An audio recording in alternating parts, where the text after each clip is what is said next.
আবারও বিয়ের পিঁড়িতে বসতে যাচ্ছেন ঢালিউড কিং শাকিব। তৃতীয়বারের মতো বিয়ের পিঁড়িতে বসতে যাচ্ছেন চিত্রনায়ক শাকিব খান। অবশেষে তার তৃতীয় স্ত্রী কে হতে চলেছেন তার সম্পর্কে জানা গেছে। এবার নিজের ইচ্ছে নয়, বাবা মায়ের ইচ্ছাতে বিয়ে করতে চলেছেন শাকিব খান।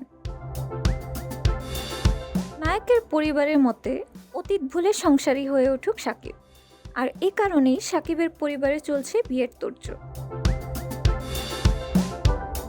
খুব শীঘ্রই বিয়ে করবেন এই অভিনেতা। তার জন্য শাকিবের সম্মতিতে পাত্রীও দেখা হয়ে গেছে। গুঞ্জন চলছে যুক্তরাজ্য থেকে চিকিৎসা বিজ্ঞানে পড়াশোনা করে দেশে ফেরা এক ডাক্তার মেয়ের সাথে বিয়ের আলোচনা এগুচ্ছে শাকিবের। শোনা যাচ্ছে দুবার নিজের পছন্দে বিয়ে করে নানা জটিলতায় পড়েছেন তিনি।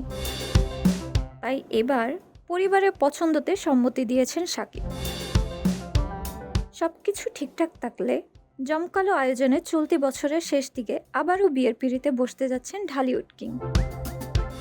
তবে হঠাৎ করেই এই তৃতীয় বিয়ের সিদ্ধান্ত কেন? এমন প্রশ্নের জবাবে জানা যায়, বিভিন্ন গণমাধ্যমে শাকিব প্রসঙ্গে অপু বুবলি যেসব কথা বলেছে তাতে শাকিব ও তার পরিবার প্রচণ্ড বিরক্ত, আর তাই শাকিবের পরিবার তাকে বিয়ে দিচ্ছে। শাকিবের পারিবারিক সূত্রে জানা যায়, অপু বুবলি দুজনেই শাকিবের অতীত, অথচ তারা এখনও শাকিবের সাথে সম্পর্ক আছে বলে দাবি করছেন। তাই শাকিবের পরিবার বেশ বিরক্ত। এখানেই শেষ নয়, শাকিবের বাড়িতে যাওয়ায় নিষেধাজ্ঞা রয়েছে অপু ও বুবলির। এছাড়াও তারা দুজন যদি শাকিবের বিষয় নিয়ে কোনো সাক্ষাৎকারে মিথ্যাচার করে তবে সে বিষয়ে আইনি ব্যবস্থা নেওয়ার পরিকল্পনাও রয়েছে শাকিবের পরিবারের।